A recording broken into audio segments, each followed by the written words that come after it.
사월에 푹푹 찌는 듯한 더위서 생우석 달든 진돗개 강아지가 있었습니다. 울타리로 둘러싸인 교회의 공사장 한쪽 끝 햇볕에 미지근해진 물웅덩이에 몸을 반쯤 담근 채 쓰러져 있었습니다. 그 풍성한 하얀 털은 진흙과 먼지로 온통 더럽혀져 있었습니다. 한낮에 태양이 쩍쩍 갈라진 땀을 내리치웠고 온기는 무겁게 피부에 달라붙는 듯했습니다.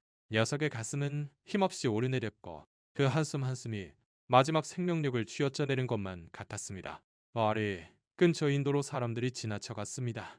조깅하던 한 사람이 속도를 늦추고 스마트폰을 꺼내들었지만 이내 다시 달려가 버렸습니다. 양복 입은 남자가 힐끗 쳐다보더니 고개를 젓고는 등을 돌렸습니다. 내 10대 아이 둘이 울타리에 기대어 사진을 찍으며 웃고 있었습니다. 아무도 도우려 다가오지 않았습니다. 한때 분홍색이었을 목걸이는 진흙에 물들어 녹슬어 있었습니다. 인식표는 사라지고 없었습니다. 작은 발이 경련하듯 떨렸습니다. 몸이 저항하려는 듯했지만 어리는 축 늘어져 있었고 그늘은 텅 빈 채 반쯤 감겨 있었습니다. 나는 울타리에 헐거워진 판자를 발견하고 몸을 들이밀었습니다. 질퍽한 땅에 부츠가 잠기며 질척이는 소리를 내면서 녀석을 향해 한 걸음 나아갔습니다. 내 그림자가 녀석을 덮었지만 녀석은 미동도 하지 않았습니다. 조심스럽게 양손을 녀석의 몸 아래로 밀어 넣었습니다. 녀석은 놀랄 만큼 가볍고 축 늘어져 있어 마치 진흙이 그 몸의 대부분을 삼켜버린 것 같았습니다. 희미한 떨림이 녀석의 몸을 스치자 나는 움직임을 멈췄습니다. 아직 살아있다. 구경꾼들 사이에서 그냥 개잖아요. 하고 누군가 소리쳤습니다. 그 말은 이 더위보다 더 가슴에 와 박혔습니다. 나는 내 재킷으로 녀석을 감쌌고 젖은 털 아래 뼈의 감촉을 느꼈습니다. 녀석의 머리가 내 가슴 쪽으로 희미하게 움직였고 순간 그 눈이 내 눈을 마주쳤습니다. 짖지도 으르렁거리지도 않고 그저 조용히 무언가를 탐색하는 듯한 시선이 당신도 나를 버릴 건가요? 하고 묻는 것 같았습니다. 나는 녀석을 꽉 껴안았습니다. 진흙이 소매를 타고 흘러내리는 것도 아랑곳하지 않고 울타리를 빠져나왔습니다. 내 밴으로 향하는 동안 태양이 한쪽 얼굴을 눈부시게 비쳤습니다. 그때 녀석이 소리를 냈습니다. 거의 들리지 않는 가느다란 띵띵거림. 그것은 마치 어둠 속에서 내 손을 잡는 작은 손길 같았습니다. 우와, 조수석이 녀석을 태우고 시담을 걸며 나는 힘내, 딘다야 하고 속삭였습니다. 그리고 차를 출발시켰습니다. 어떤 차 앞으로 끼어들든 상관없었습니다. 여기서 동물병원까지의 1초 1초가 중요하다는 것만은 알고 있었습니다. 운전하는 동안 녀석의 작은 몸에서 전해지는 온기를 느끼며 저는 재킷이 발에 스며들었습니다. 녀석의 호흡은 얕았고 숨을 쉴 때마다 마치 이 순간조차 들키지 않으려는 듯 미세한 끊김이 있었습니다. 빨간 신호등이 멈출 때마다 나는 한 손은 핸들에 다른 한 손은 조심스럽게 녀석의 옆구리에 얹고 그 연약한 호흡의 오르내림을 셌습니다. 도시의 풍경이 흐릿하게 지나갔습니다. 카페의 화려한 뷰, 테라스에서 웃고 있는 사람들, 이 진돗개 강아지가 이 길 위에서 버티지 못할지도 모른다고 생각하네. 모든 것이 비현실적으로 느껴졌습니다. 길 중간에 교통체증에 걸렸습니다. 차선을 바꿀 때마다 경적 소리가 요란하게 울려 퍼졌고 내 심장은 방향지시등 소리와 같은 속도로 뛰었습니다. 힐끗 조수석의 녀석을 보았습니다. 그 귀가 소음에 살짝 움찔하더니 다시 힘없이 늘어졌습니다. 힘내, 딘나야 하고 나는 말했습니다. 그 이름은 이름이라기보다 디도처럼 들렸습니다. 녀석은 천천히 눈을 감았습니다. 마치 그 말이 살아갈 가치가 있는 것이라고 말해주는 것처럼 마침 내 병원 앞에 차를 세웠을 때 나는 주차 공간을 찾을 생각조차 하지 않았습니다. 문을 열고 녀석을 팔에 안았습니다. 건물 안의 시원한 에어컨 바람이 녀석의 몸을 더욱 심하게 떨게 했습니다. 접수처의 간호사가 고개를 들고는 눈을 동그랗게 떴습니다. 그녀는 이 아이가 얼마나 이러고 있었는지 물었습니다. 나는 침을 삼키며 잘 모르겠지만 다른 사람들이 모두 그냥 지나쳐갈 만큼 오랜 시간이었을 거라고 대답했습니다. 내 절박한 목소리에 그녀는 재빨리 움직여 안쪽으로 손짓했습니다. 질럿의 밝은 불빛이 금속 진찰대 위에 노은 빛날을 비쳤습니다. 녀석의 발이 진찰대 표면에서 살짝 미끄러져 나는 녀석을 부축했습니다. 녀석이 너무 움직이지 않는다는 사실이 진흙이나 더위보다 나를 더 두렵게 했습니다.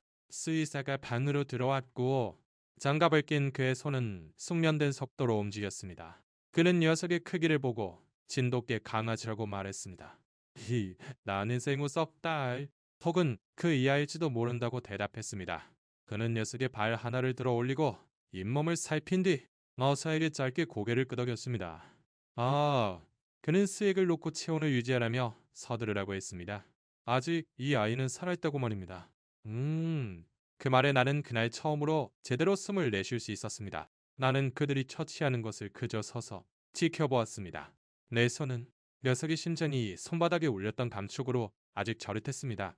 방 깊은 곳에서 아직 완전히 믿지 못했던 생각이 뿌리내리기 시작했습니다. 어쩌면 아주 조금은 녀석에게 기회가 있을지도 모른다. 수의사의 손은 재빨리 움직여 달달한 수액 바늘을 녀석의 앞발에 꽂았습니다. 투명한 액체가 뚝뚝 떨어지기 시작했습니다. 빛나의 털은 아직 진흙으로 촉촉했습니다. 간호사가 따뜻한 물수건을 가져와 천천히 원을 그리며 녀석을 닦기 시작했습니다. 진흙과 먼지, 아래서 드러난 하얀 털은 생각보다 부드러웠습니다. 녀석은 저항도, 울음소리도 내지 않고 그저 그곳에 누워 있었습니다. 마치 아무 반응도 하지 않는 것이 가장 안전하다고 배워버린 것처럼 나는 녀석의 가슴에서 눈을 뗄 수 없었습니다. 그 얕은 오르내림 하나하나가 작은 승리였지만 그것이 얼마나 쉽게 사라져 버릴 수 있는지도 알고 있었습니다. 나이사가 나를 희끗 보았습니다. 그는 심한 탈수와 저체온증이지만 이 아이는 강하다며 이보다 더 약한 개들이 이겨내는 걸 봤다고 말했습니다. 나는 그를 믿고 싶었습니다.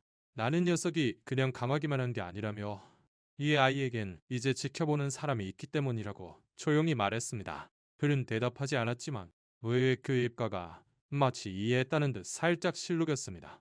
스에게 안정되되 애들은 녀석을 본 단니로 감쌌습니다. 아는 손가락이 녀석의 갈비뼈에 닿을 때까지 조심스럽게 손을 밀어 넣었습니다. 녀석은 희미하게 몸을 뒤척이며 내 손바닥에 부드럽게 기댔습니다. 그 움직임은 방 안의 그 어떤 것보다 크게 느껴졌습니다. 나는 괜찮다며 이제 안전하다고 속삭였습니다.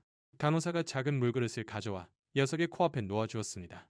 털은 처음엔 움직이지 않았지만 이내 한 번, 두 번 혀를 날름거리더니 다시 머리를 떨궜습니다.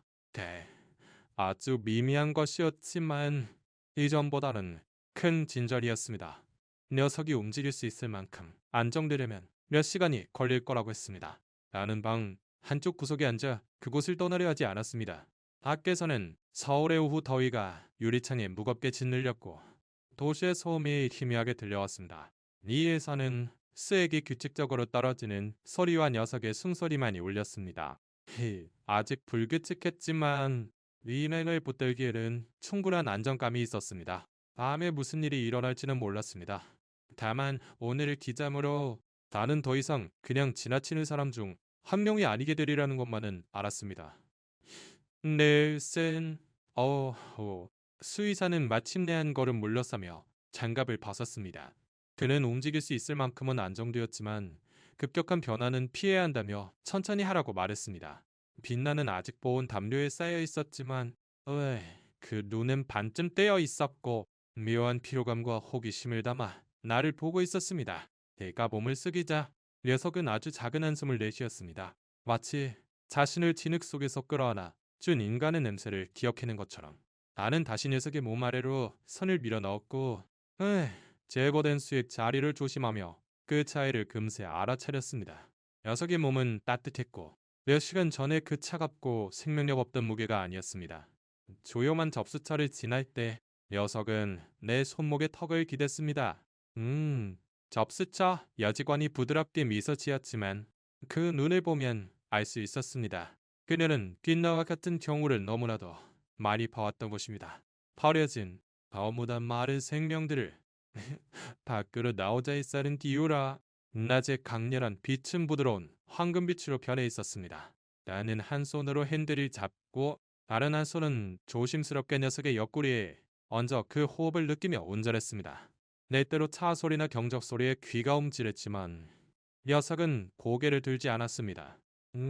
곧장 집으로 가는 대신 나는 봉사활동을 하는 보호센터 쪽으로 핸들을 돌렸습니다. 나는 그곳에서 수많은 시간을 개들을 산책시키고 견사를 청소하며 그들이 더 나은 무언가를 기다리는 동안 평범한 삶의 일부라도 주려고 애써왔습니다.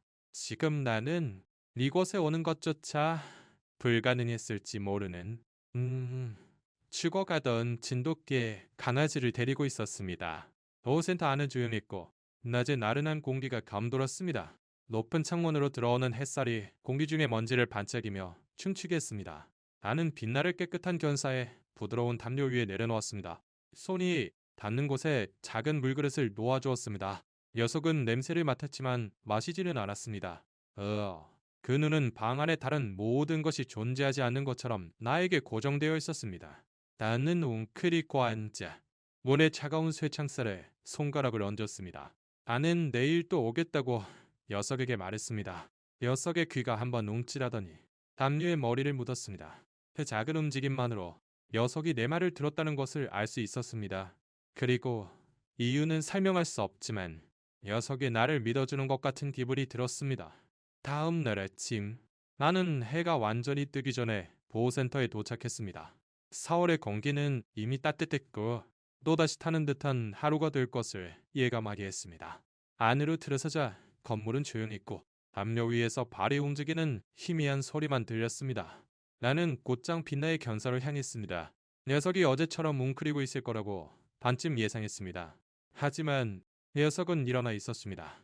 아직 누워있기는 했지만 깊고 탐색하는 듯한 눈으로 나를 보고 있었습니다. 짖지도 않고 그저 내가 눈앞에 웅크리고 앉는 것을 가만히 지켜보고 있었습니다. 나는 좋은 아침, 빛나야 하고 조용히 말했습니다. 그 이름은 이제 녀석의 것이었고 마치 늘 그랬던 것처럼 느껴졌습니다. 나는 견사문을 슬라이드에 열고 안으로 들어가 바닥에 몸을 낮췄습니다.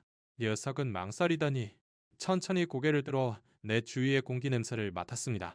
녀석 아래의 담요에서는 희미한 소독약 냄새와 보호센터의 사료와 청소용품이 섞인 냄새가 났습니다. 나는 손바닥을 펴서 손을 내밀고 기다렸습니다. 몇 초가 흐른 뒤에 녀석의 코가 내 손에 닿았습니다. 부드럽게 바위 묻는 것처럼. 그리고는 금방 물러났습니다. 단번 뽕세제. 태우라는 대학생의 얼굴을 내밀었습니다. 그는 조금 먹긴 했지만 누가 옆에 있어줘야 하는 것 같다고 말했습니다.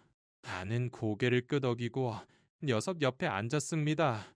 그리고 그럼 내가 여기 있겠다고 말했습니다. 우석에서 작은 부드러운 사료 그릇을 가져와 내밀었습니다. 녀석은 한번 나를 보고 그리고는 조심스럽게 하니 그리고 또 한 입 먹었습니다.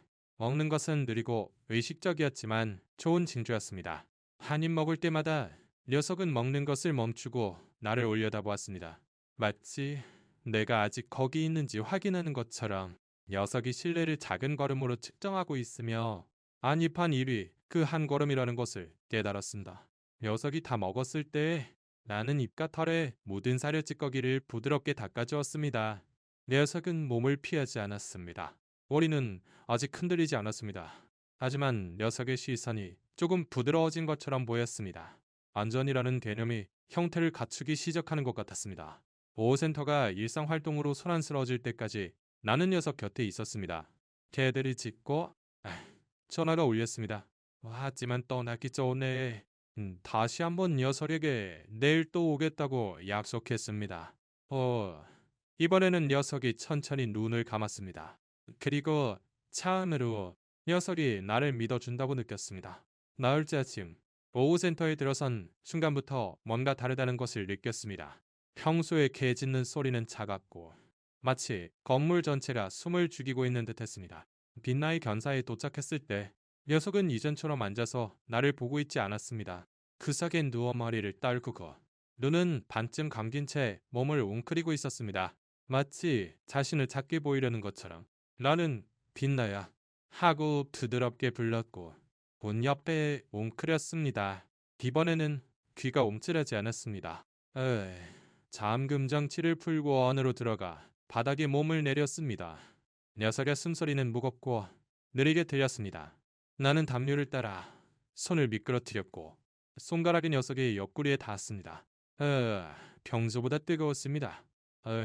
태우가 문가에 나타났고 그 얼굴은 굳어 있었습니다. 그는 오늘 아침엔 밥을 안 먹었고 줬던 물도 토했다고 작은 목소리로 말했습니다. 내 가슴에 녀석을 발견했던 날과 같은 그 옥죄는 듯한 감각이 스쳤습니다. 나는 고개를 들지 않은 채 수의사 선생님께 전화해서 지금 간다고 전하라고 말했습니다. 나는 녀석을 진흙 속에서 끌어냈을 때 썼던 재킷으로 감쌌습니다. 그 천은 이제 희미하게 녀석과 보호센터의 냄새가 배어 있었습니다. 녀석을 들어 올리자 녀석은 겨우 눈을 떠 내 눈을 응시했습니다. 그 시선에는 무언가가 있었습니다. 실례? 그리고 내가 대답하고 싶지 않은 질문, 이번 병원으로 가는 길은 빨랐습니다. 교통체증도 없었고 끝없이 느껴졌던 빨간 신호등도 없었습니다. 에이, 녀석을 안고 들어가자. 낯익은 간호사가 내 손에서 녀석을 받으러 왔습니다. 그녀는 열이 있다며 항생제와 수액을 다시 맞아야겠다고 말했습니다. 그들이 처치하는 동안 나는 구석에 서서 양손을 무력하게 늘어뜨리고 있었습니다. 수액이 떨어지는 소리만이 방 안에서 유일하게 규칙적인 것이었습니다.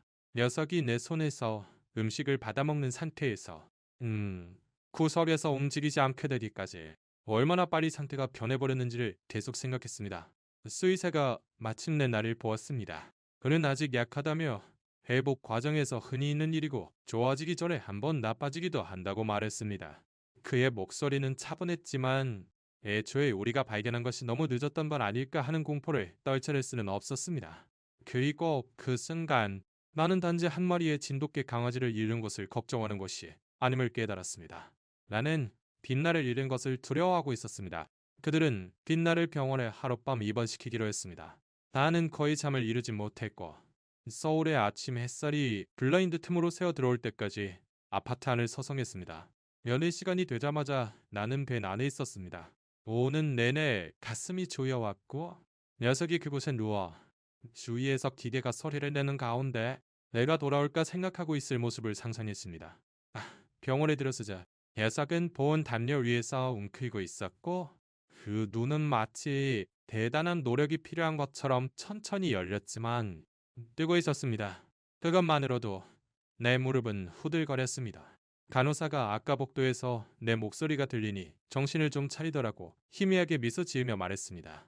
나는 녀석 곁에 무릎을 꿇었습니다. 그러자 녀석의 발이 앞으로 미끄러지며 내 부츠 위에 놓였습니다. 이후에 아주 가벼운 접촉이었지만 악수 같았고 아직 포기하지 않았다는 약속 같았습니다. 수의사가 들어와 녀석의 체온을 재고는 어제보다 2도 내려갔다며 항생제가 듣고 있다고 고개를 끄덕였습니다. 나는 나도 모르게 참고 있던 숨을 안도의 한숨과 함께 내쉬었습니다. 녀석은 아직 잘 먹지 못해서 보호센터에서 시도해보라며 특별 유동식을 건네받았습니다. 수의사는 이 아이에겐 약만큼이나 안정감이 필요하다며 내 싸워야 할 대상이 없으면 싸우지 않을 때도 있다고 내 눈을 똑바로 보며 말했습니다. 보호센터로 돌아와 나는 녀석을 건물 뒤에 작은 잔디밭으로 데리고 나갔습니다. 그 아침 서울의 더위는 온화했고 잔디는 스프링클러 물에 아직 축축했습니다. 녀석은 내 옆에 앉아 코를 들어 바람 냄새를 맡았습니다.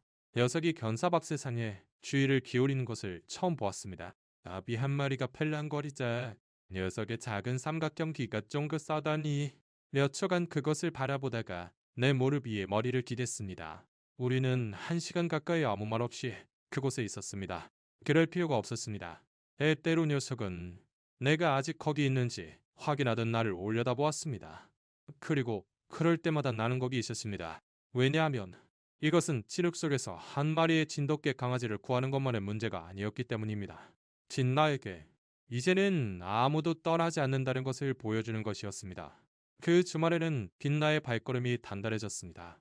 매일 아침 내가 도착하면 녀석은 견사 안에서 앉아 귀를 세우고 내가 언제 올지 정확히 아는 것처럼 복도를 바라보고 있었습니다. 내가 문을 열자 녀석이 망설임 없이 일어섰을 때 내 안에서 무언가 풀리는 것을 느꼈습니다. 우리는 천천히 센터의 놀이터로 들어섰습니다. 내 이와에 잔디를 데우고 있었습니다. 나는 작은 고무공을 몇 걸음 앞에 던졌습니다. 크게 기대하지는 않았습니다. 녀석은 그것을 가만히 쳐다보다가 그럴 가치가 있는지 가늠하듯 나를 보았습니다. 그리고 놀랍게도 녀석은 비틀거리며 몇 걸음 나아가 공을 물고는 내 발밑까지 다져와 툭 떨어뜨렸습니다. 마치 그것이 세상에서 가장 자연스러운 일인 것처럼 태우가 울타리에 기대어 완전히 선배님 그림자라고 씩 웃으며 말했습니다. 그의 말이 맞았습니다. 그 아침 내가 어디를 가든 설거지를 하든 버스 철장을 옮기든 빛나는 따라왔습니다. 아이 녀석은 짖거나 주위를 맴돌며 관심을 요구하지 않았습니다. 그저 때때로 그 풍성한 하얀 털이 내 다리에 닿을 만큼 가까이 있으면서 자신이 여기 있다는 것을 나에게 상기시키는 것 같았습니다. 식사 시간이 되자 나는 녀석의 밥그릇 옆에 무릎을 꿇었습니다. 녀석은 망설임 없이 먹었고 그 꼬리는 바닥 위에서 잡고 느린 원을 그렸습니다. 절반쯤 먹었을 때 녀석은 멈추고 나를 보더니 몸을 튀우려 내 가슴에 머리를 디뎠습니다. 딜지는 않았지만 의도적인 것이었습니다. 그것은 고맙다는 표현이었습니다. 그날 오후 안부부가 진돗개 강아지를 입양하고 싶다고 문의해왔습니다. 접수처 직원이 빛나에 대해 말을 꺼내기 시작했지만 대답하기 전에 나를 힐끗 보았습니다. 그는 이 아이는 아직 좀 무리라고 재빨리 말했습니다. 그들은 다른 개를 보러 갔지만 생각이 내 머리에서 떠나지 않았습니다. 녀석이 준비되기 전에 혹은 내가 준비되기 전에 녀석이 사라져 버릴지도 모른다는 생각은 예상보다 훨씬 나를 괴롭혔습니다. 그날 밤 센터의 문을 잠글 때 나는 녀석의 견사 앞에서 조금 더 오래 서 있었습니다. 녀석은 담요 위에서 웅크리고 눈은 반쯤 감겨 있었지만 나를 보자 꼬리가 한번 흔들렸습니다. 나는 창수 아래 손을 얹고 아직 아니야. 인나야. 우린 아직 끝나지 않았어. 나를 너 속삭였습니다. 그리고 보호센터의 희미한 불빛 속에서 녀석이 이해했다고 맹세할 수 있었습니다. 이틀 후 센터 소장님이 나를 사무실로 불렀습니다. 그녀의 목소리는 부드러웠지만 내가 말을 꺼내기도 전에 그 손에 들린 서류가 보였습니다. 우와, 그녀는 빛나에게 입양 신청이 들어왔다며 좋은 가족이고 마당에 울타리도 있고 아이도 있는 안정적인 가정이라고 말했습니다. 나는 기뻐해했습니다. 이것이야말로 녀석과 같은 개들을 위해 좋은 가정을 찾아주는 우리가 목표로 해왔던 것이었습니다. 하지만 빛나가 잠에서 깨어 내가 없는 것을 깨닫고 돌아오지 않는 누군가를 찾아 헤맬 모습을 상상하자 마치 명치를 맞은 듯한 충격이었습니다. 나는 생각보다 경직된 목소리로 그 가족과 만나게 할 것인지 물었습니다. 그녀는 그게 다음 단계라며 아마 내일쯤이 될 거라고 부드럽게 말했습니다. 그날 밤 나는 센터에 늦게까지 남았습니다. 나는 녀석의 견사 안에 앉아 벽에 등을 기댔고 빛나는 내 무릎에 머리를 얹고 있었습니다. 나는 한때 분홍색이었던 목걸이가 녀석의 털을 스쳤던 희미한 자국을 손가락으로 더듬었습니다. 나는 분명 굉장히 잘해줄 테지만 그들은 네가 그 진흙 속에 있던 날의 모습을 모르고 우리가 무엇을 이겨냈는지도 모를 거라고 중얼거렸습니다. 녀석은 몸을 뒤척이며 내 손에 발을 얹고는 내가 느낄 수 있을 만큼 강하게 눌렀습니다. 그 눈은 내 시선을 똑바로 안박임도 없이 마주하고 있었습니다. 두려움도 애원도 아닌 그저 조용한 확신이 내 목을 매려했습니다. 그날 밤 마침내 센터를 나설 때 나는 평소보다 조금 더 오래 문 앞에 서 있었습니다. 이 센터의 불빛이 마당을 창백하게 비췄고 어디선가 안에서 녀석의 담요 위에서 희미하게 움직이는 소리가 들렸습니다. 매일 나는 녀석이 다른 가족과 만나는 것을 봐야만 합니다. 매일 나는 작별 인사를 해야 할지도 모릅니다. 따뜻한 서울의 밤거리를 운전해 집으로 돌아오는 동안 나는 진흙 속에서의 첫 순간을 몇 번이고 되새겼습니다. 녀석, 위로 피어오르던 열기. 그리고 당신도 나를 버릴 건가요? 하고 묻는 듯했던 녀석의 눈빛. 그때 나는 마음속으로 약속을 했습니다. 이제 나는 그 약속을 깰 각오가 되어 있는지 결정해야만 했습니다. 다음 날 오후 가족이 왔을 때 나는 놀이터 문 옆에 서 있었습니다. 웃는 얼굴에 사른데 부부와 선명한 분홍색 목줄을 꽉 쥔 작은 여자아이. 그들은 바로 입양을 보내고 싶다고 바라던 그런 사람들이었습니다. 센터 소장님이 빛나를 데리고 나오자 녀석의 꼬리는 천천히 흔들렸고 작은 삼각형 귀는 쫑긋 서 있었습니다. 녀석은 가족을 힐끗 보고 그리고는 마당을 둘러보다가 그 눈이 나를 찾았습니다. 작은 여자아이가 무릎을 꿇고 손을 내밀었습니다. 빛나는 정중하게 그 냄새를 맡았지만 오이 더는 다가가지 않았습니다. 대신 녀석은 빙글 몸을 돌려 곧장 내게로 걸어와 내 다리에 몸을 비볐습니다. 나는 녀석의 등에 손을 얹고 그 규칙적인 호흡의 오르내림을 느꼈습니다. 부부는 시선을 교환했습니다. 그녀가 자신의 사람을 선택했다고 말하는 듯한 시선이었습니다. 서장님은 나에게 부드럽게 미소 지었지만 아무 말도 하지 않았습니다. 가족은 몇 분간 장난감과 다정한 목소리로 녀석과 관계를 맺으려 했지만 빛나의 시선은 나에게로 돌아왔습니다. 내가 한 걸음 움직일 때마다 녀석은 따라왔습니다. 내가 녀석의 목걸이를 고쳐주기 위해 무릎을 꿇자 녀석은 마치 거기에 자신을 묶어두려는 듯이 완전히 나에게 체중을 채웠습니다. 가족이 떠난 후 나는 빛나를 옆에 데리고 안으로 걸어 들어갔습니다. 소장님 사무실 문 앞에서 멈춰 섰습니다. 나는 이 아이를 보낼 수 없다고 말했습니다. 목소리는 낮았지만 확고했습니다. 그냥 진돗개 강아지가 아닙니다. 이 아이는 빛나고 될 개입니다. 입양을 위한 절차는 20분도 채 걸리지 않았습니다. 내 서명은 진흙 속에서 녀석을 끌어올린 날 맺었던 약속의 마지막 조각 같았습니다. 마지막 서류의 사인이 되자 소장님은 이해가 가득한 미소로 녀석의 파일을 내게 건네주었습니다. 에이, 빛나는 네 옆에 싸워. 고개를 높이 들고 귀를 세운 채 센터를 나섰습니다. 벤에 도착하자 녀석은 망설임 없이 조수석으로 뛰어올라 절망적인 첫 드라이브에서 누워있던 바로 그 자리에 웅크렸습니다. 하지만 이번에는 녀석의 눈은 빛나고 있었고 몸은 편안해 보였습니다. 내가 시동을 걸자 녀석은 마치 자신이 집에 가는 것을 알고 있었다는 듯이 나를 보았습니다. 그리고 이번에는 어머니, 집으로 가는 길은 몇 주 전 동물병원으로의 광란의 질주와는 전혀 달랐습니다. 창문을 활짝 열자 따뜻한 서울의 공기가 불어왔고 빛나는 조수석에 똑바로 앉아 코를 들어 도시가 가져다주는 모든 냄새를 들이마셨습니다. 때때로 녀석은 나를 힐끗 보았습니다. 큰 눈은 이것이 현실임을 확인하는 것처럼 반짝였습니다. 내 아파트 주차장에 들어서자 녀석은 뛰어내려 현관까지 따라왔고 그 꼬리는 커다란 원을 그리며 흔들렸습니다. 아내는 거실 구석에 부드러운 침대를 마련해 두었고 그 옆에는 장난감 바구리 그리고 부엌에는 반짝이는 그릇 2개가 기다리고 있었습니다. 녀석은 모든 것을 주의 깊게 냄새 맡거나 나를 향해 돌아보며 내 다리에 부드럽게 머리를 기댄 후 새 침대로 가 마치 오래전부터 알고 있었다는 듯이 뭉클였습니다. 그 첫날 밤 녀석은 자신의 침대에 오래 있지 않았습니다. 내가 불을 끌 무렵 녀석은 내 침대 옆바닥에 누워 있었고 그 숨소리는 깊고 규칙적이었습니다. 나는 손을 뻗어 녀석의 등에 얹고 그 느리고 안정적인 리듬을 느꼈습니다. 녀석이 정말로 안전하다고 믿게 된 것은 바로 그때가 처음이었습니다.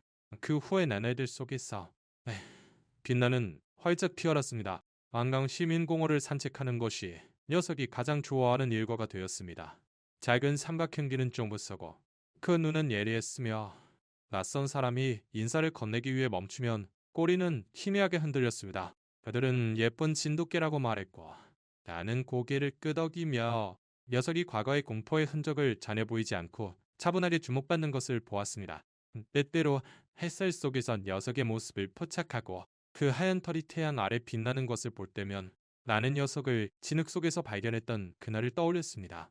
내가 쉽게 팔에 안을 수 있었던 그 작고 조용하고 짓눌렸던 몸은 이제 없었습니다. 그 대신 한 걸음 한 걸음 싸워 이겨내고 나를 함께 끌어올려준 개가 있었습니다. 그리고 매일 밤 녀석이 내 침대 옆에서 웅크릴 때면 나는 보호센터에서의 첫날 녀석에게 했던 것과 같은 말을 속삭였습니다. 내일도 여기 있을게. 다만 이제는 그것이 지킬 수 있기를 바라는 약속이 아니었습니다. 반드시 지킬 것이라고 내가 하는 약속이었습니다.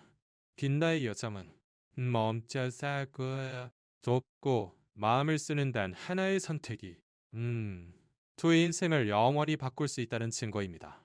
서울의 태양 아래 진흙 도랑에서 자신의 것이라 부를 수 있는 따뜻한 침대까지. 녀석은 누군가가 포기하기를 거부했던 조용한 순간에 가남이 태어난다는 것을 나에게 일깨워 주었습니다. 이 작은 개의 버려진 상태에서 회복에 이르는 여정은 비영리 구조단체의 진정한 중요성을 보여줍니다. 구조된 강아지를 돌보는 것은 사랑만이 아닙니다. 그것은 책임입니다. 그것은 반려동물 돌봄 그 자체입니다. 만약 당신이 이 이야기를 공유한다면 당신은 세상의 빛나의 이야기만을 전하는 것이 아닙니다. 다음에 더위 속에서 홀로 누워있는 개가 발견되고 안아 올려줘. 아, 두 번째 기회를 얻게 될 가능성을 높이는 것입니다. 조회수, 댓글, 공유 하나하나가 우주를 기다리는 또 다른 생명을 위해 그 가능성을 살려나갑니다. 녀석은 그날 자신을 지나쳐갔던 얼굴들을 기억하지 못합니다. 녀석이 기억하는 것은 자신을 안아 올리고 힘내라고 말해준 목소리, 그리고 다시는 버려지지 않을 것이라고 배운 그 후의 나날들입니다. 그리고 나는 녀석의 눈이 처음으로 진정으로 빛났을 때, 그 눈빛을 잊지 못할 것입니다. 구조된 동물로서가 아니라 다육으로서